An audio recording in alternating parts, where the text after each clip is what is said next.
Okay, have and have not fans, here's another theory video for you, and I guess you can call it a part two because a while back, I'll say probably around the time where Erica and Candace beat down, what's her face? Aaliyah or Alicia? It was the child service or child protection services woman, the one that Candace thought was responsible for setting her up with Oscar so she can get conned out of the money she blackmailed or conned Jim Cryer out of. And it was a video, I think it was called Is Erica a Pawn? And that video is pretty much, it looks like, based off the dialogue between the two, they were almost like sisters, if you will, in terms of sisters within the prostitute business, in terms of marking wealthy men to steal their money. And, given the fact that Candace was pretty much just using everyone around her for her own gain, I initially thought she was just playing Erica, Erica being around her for as long as Candace needed her to be, so to speak, Like, that's pretty much how she treats anybody in her life, If there's something she can get from them or if they can help her get something, once she gets it, once they cross her the wrong way, she has no use for them anymore. That's who I thought Erica was, just a simple pawn in Candace's game, given the fact that Candace seems to have more experience and more knowledge when it comes to doing things or pleasing men so she can get what she wants, given the fact that she gave Erica little tips and hints on how to deal with David, and next thing you know, within the same episode, it turned out to be right, like pretending to have a breakup at the bar and having David offer her a handkerchief or something and she turned him down, and just the little things like that. So that just shows that in terms of knowing men, Candace is the winner, but in terms of conniving, I don't know. Maybe if Erica can somehow prove that she's more cunning than Candace, she might have the title of a bad bitch, which is currently held by Catherine Cryer at the moment. But there was just something about this last episode that made me raise my eyebrow in terms of, okay, maybe Erica, just the brief phone conversation those two had, because Candace was literally rushing her off the phone given the fact that her house was being searched by the cops. So literally she had enough on her plate to deal with as it was. Erica was just checking in saying that, hey, things are going well with David. And just, little things here and there, like, revealing how she knew that Warlock was getting out of jail. At first she said, I have a contact at the jail. But Candace didn't buy it. It's like, hey, you didn't tell me how you figured it out. And she said, oh, I know somebody that knows Jennifer Salison, the DA. Oh, okay. And then another thing that gave me another idea was the fact that, what did she say? Oh, Candace is like, yeah, I need $20K.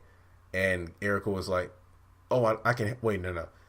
Candace said, I need some money. Oh, girl, I can help you out. What do you need? $20K? Oh, I ain't got that much. What do you have? Nothing, because I gave up my last mark to move into David, and I spent my last money on this hotel or motel or whatever it's staying in.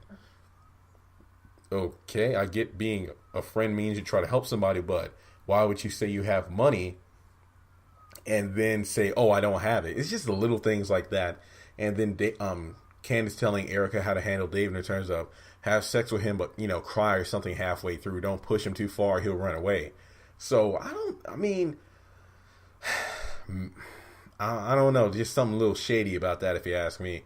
Well, I will say this, even though this is an Erica video, the fact that Oscar made like a 20-second cameo, just jumping in, it's like he didn't even have to be in this episode at all. But it's like, I love how they just slid him in that episode. I mean, if this was a Tyler Perry thing in terms of like, hey man, if you want to, make so a little extra money on the show, you can have this 20-second spot cameo in this episode, just to show that we haven't forgotten about Oscar, because honestly, if I'm not mistaken, last episode was where he went over to David's new apartment, the place he had stowed away. And, for a while I thought, well, Candace blew him off, so I don't think we'll be seeing Oscar for a little bit. And next thing you know, he comes up for a 20-second cameo. As soon as he gets out the car, damn, I need that money. Well, yeah, Candace is trying to offer you a mark, but honestly, she needs $2 million within a couple of hours. But if the cops find that body in the backyard like it seems they will in the preview, it doesn't matter about the money. She's screwed anyway. So I guess the main question is, if Erica does try to screw over Candace, how will she do it? Not to mention the possibility Will she? Do you think it's possible she might fall for David? Because it did make me cringe last week, where David's like, "Oh no, you don't need to do any digging." It's like, well, I mean, David, we've only seen the surface. If I dig like 1 foot more, it's like, no, no, no, no, because I'm pretty sure if Oscar dug a little bit more into Erica, just a little bit, he would find that she's not the person she appears to be. Not to mention, it's like Oscar said, don't go against that gut instinct. At least look into a little bit further. You might find something you didn't expect to find. So I wonder if maybe, just maybe, Oscar and Candace do decide to work together, because we do see a shot of them at the Sarandon Hotel and that restaurant at the bar. So it could mean that they eventually do start working together because she needs the money bad, or Oscar, pretty much makes another 20-second cameo appearance at the bar with Candace. So maybe somewhere down the road where Candace is literally so desperate she'll do anything to get the money, she finds out that Erica isn't who she said she was. Well, I wouldn't say isn't who she said she was, but really, if you have somebody that you're training who's almost as conniving as you are, the student sometimes surpasses the teacher. That's all I'm saying. So there might be a time where Erica might be, well, Warlock's going to take care of Candace. I don't need to think about her anyway.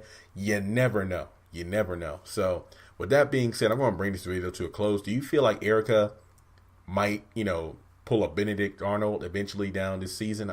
It's only episode 3, and it's just Tyler, springing on those little hints of mystery and suspicion, and those eventually turn out to be true. So if she does turn against Candace, how do you think it will happen? So again, comment your thoughts below, and I'll see you all next time.